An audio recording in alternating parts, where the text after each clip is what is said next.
So before we do the rest of the notes, we need to do net ionic equations. And net ionic equations are for things that are in solution. Remember when we were doing double replacement reactions or even single replacement, we had to say if things were aqueous or not, okay? So the way that we're going to do this is you're going to start with the balanced molecular formula, just like what we've been doing, and then the next step is anything that is aqueous, we are going to break apart, because in actuality, it's not together in a solution, it's actually breaking apart and swimming around as different ions. So we look at this one and we know that sodium chloride is aqueous because it tells us, but we also know that because it is a group 1 metal. So we're going to say that we have 2 sodium ions and they are aqueous. This is on the second page of the handout, and then we're going to do some that are not already done for us. Then we have 2 chlorine, also aqueous, plus we have a lead, which is aqueous, because remember when it's aqueous, they're not together in actuality. Okay, and then on the other side of the equation, we break apart what's aqueous, but if it's a solid, we leave it together because it's a precipitant. It's fallen out of the solution. So we have 2 sodium on that side, and then we have 2 nitrates, and then I ran out of room, and we have the lead 2 chloride. So to get our net ionic, we're going to look at what appears the same on both sides. And when I say the same, I mean exactly the same. They're both aqueous on both sides, or they're both something else on both sides. So what things in this equation appears the same on both sides? Huh? Sodium. The sodium. So we're going to mark out sodium and say we're not going to include that. What else? The lead is not the same on both sides. It's aqueous on one side and it's bound up in a solid on the other side. So it's not the same on both sides. The nitrates. So we're going to throw out the nitrates. Okay? And everything else is different. The chlorine is different. It's aqueous on one side and bound up in a compound on the other side. So our final net ionic equation is we write what's left, what we didn't mark out. So we would say 2 chlorine, which is aqueous, plus a lead, which is aqueous, and that forms lead 2 chloride. So when we do this, that's an S, sorry. When we do this reaction, and the only thing that's actually reacting is the chlorine and the lead, and they're making the lead 2 chloride. The sodium and the nitrates are spectator ions, okay? And spectator ions do not participate in the reaction. Exactly what you do is you're a spectator at a sport. You're just watching what's going on. You're not participating, okay? So that's what a spectator ion is. And so this is where we got to know our solubility rules. It's going to come into play. In this packet, I've given you a copy so you don't have to go find them. Also on the first page, you got to know your strong acids and strong bases, because strong acids completely dissociate and break apart. Weak acids do not. Okay? Any questions on that? I'm going to do some more examples, but any questions on what I did and why I did it? Okay. Let's do another one. So in the next page is example 1. We'll do that. Before I delete this, everybody have it? Okay.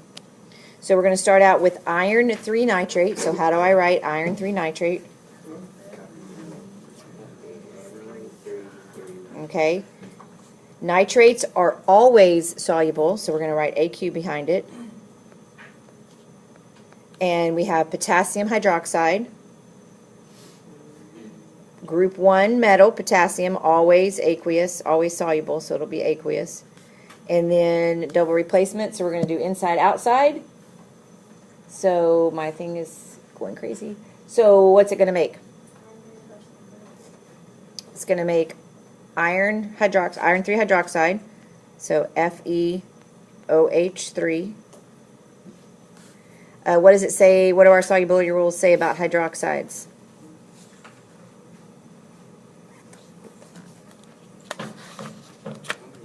There, it's on the next page. Hydroxides, insoluble unless they're with those things. Well, so this makes this a solid because it's not one of the exceptions. And then we're going to make potassium nitrate. And there we have group 1 and nitrates, which are always soluble. So we're going to write AQ. So now on the next step, we're going to break everything apart that's aqueous. So we're going to say FeO3 3 plus aqueous plus 3 nitrates aqueous. Oh, we need a balance. Sorry, my bad. There we go.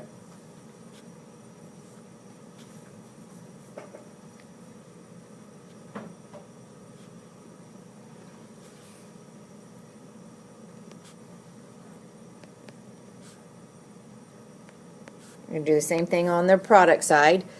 A solid, do we break apart a solid? No, we leave that all together.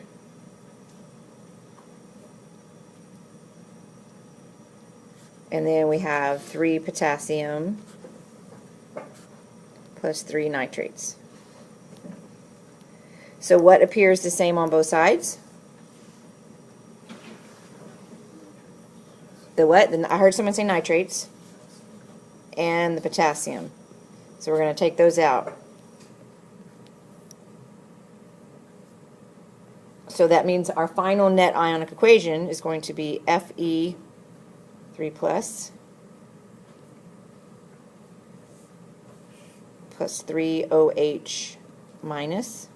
That's very messy. Sorry, that's an OH minus. And it's going to make FeOH3. So that's what's actually happening in that reaction. Okay. So as you're doing this, some of you will need to do the middle step because it'll help you. But some of you will be able to recognize right away that whatever was my solid, I got to do the 2 things that make it up. Okay. If it's making liquid water, we have to include that as well because liquid water, it does not break apart in solution. Okay. The only thing you're going to break apart are your aqueous things. If it makes a gas, we don't break up a gas. We only break up the aqueous. Okay? Any questions so far, or does it seem pretty straightforward and easy? Yes? You can only cancel them out if they're the same. You can only cancel them out if they appear the same on both sides. So like sodium, or in this case potassium, was aqueous on both sides. Okay? So that's why I was able to cancel it out because it didn't change. It started out aqueous, it ended aqueous. So that's why I was able to cancel out. The reason it's the same on both sides is because we balanced it first. What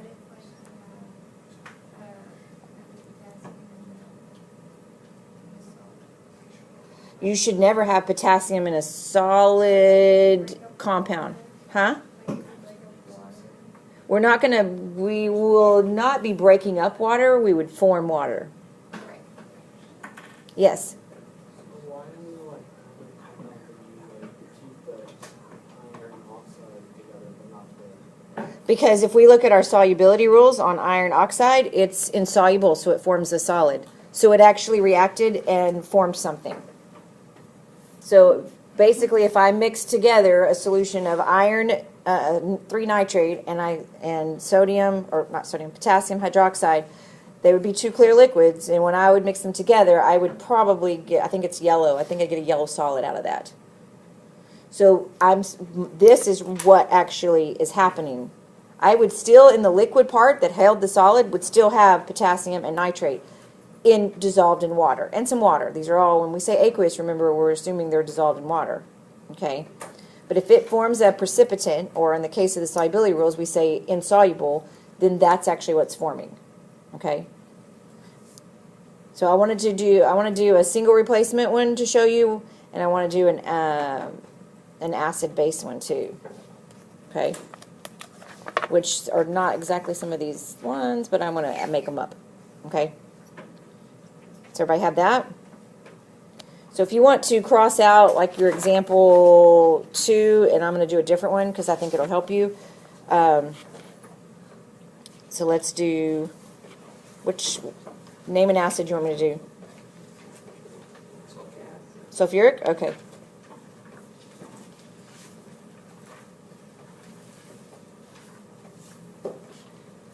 Give me a strong hydroxide. Group 1 hydroxide. Pick one. Lithium hydroxide. Okay, so that's an acid and a base. So remember, they make an ionic salt in water, and it makes liquid water. So we're going to have lithium sulfate, oops, which lithium is a group 1, so it stays aqueous, and then we form water. So let's go balance. I need 2 here. And now what do I need in front of water?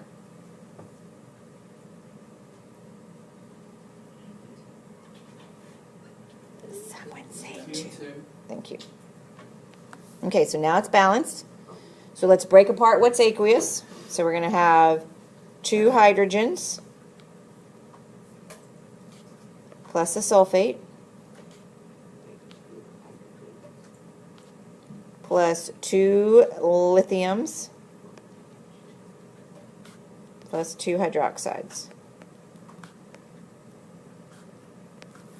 And when we break apart on the other side, we have 2 lithiums plus a sulfate plus H2O, 2 H2O liquid. Crossing out what appears the same on both sides. So what appears the same on both sides? Lithium. Go by lithium. Water is not the same on both sides. Sulfate. I heard someone say sulfate. So that my net ionic becomes 2 hydrogen plus 2 hydroxides, both aqueous, and they form 2 H2O liquid. Yes. Can you reduce that? Hold on, he's asking a question. What? So we just ignore like the rule that like makes up hydrogen H. I can't hear you. Can you speak up? We ignore, so for this, do we ignore like the rules that make like hydrogen H2 and like chlorine H2 or like go No, if they're aqueous, are you talking about the Brinkelhoffs? Yeah. Only if you're forming one, but you have to know, because there's no Brinkelhoffs here at all, because everything's in a compound. Okay. Yes, you actually could reduce that if you wanted to.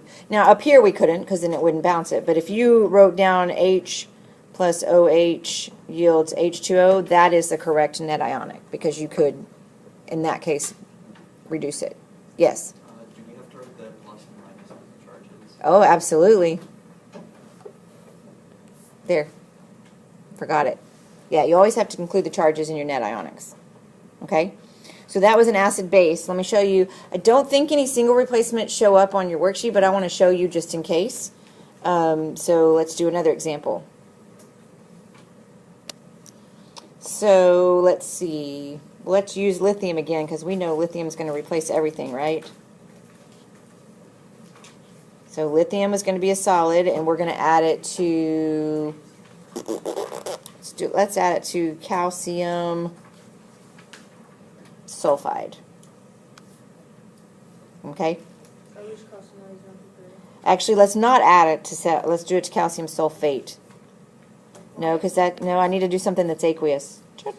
Calcium chloride. Are we crossing out example 3? Yeah. Oh, I just changed colors. Calcium chloride would be aqueous.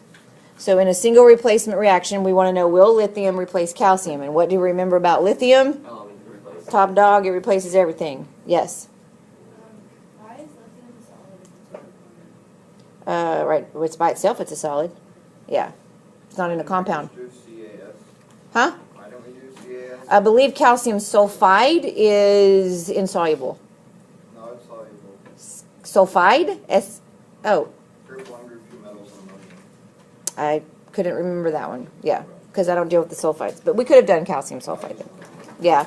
I was thinking it was insoluble. Because the sulfides I have to go check, because we don't deal with sulfides that much. So I didn't want to accidentally do one that was. Okay.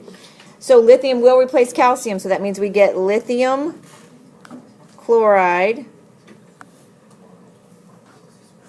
right? Why is it? No, we don't. Sorry.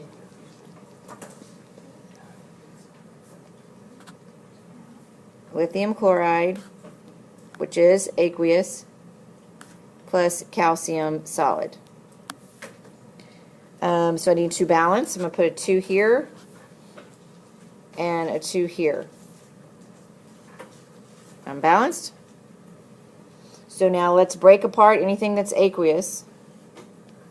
So I have to have 2 lithium solid plus a calcium 2 plus 2 chlorine minus aqueous.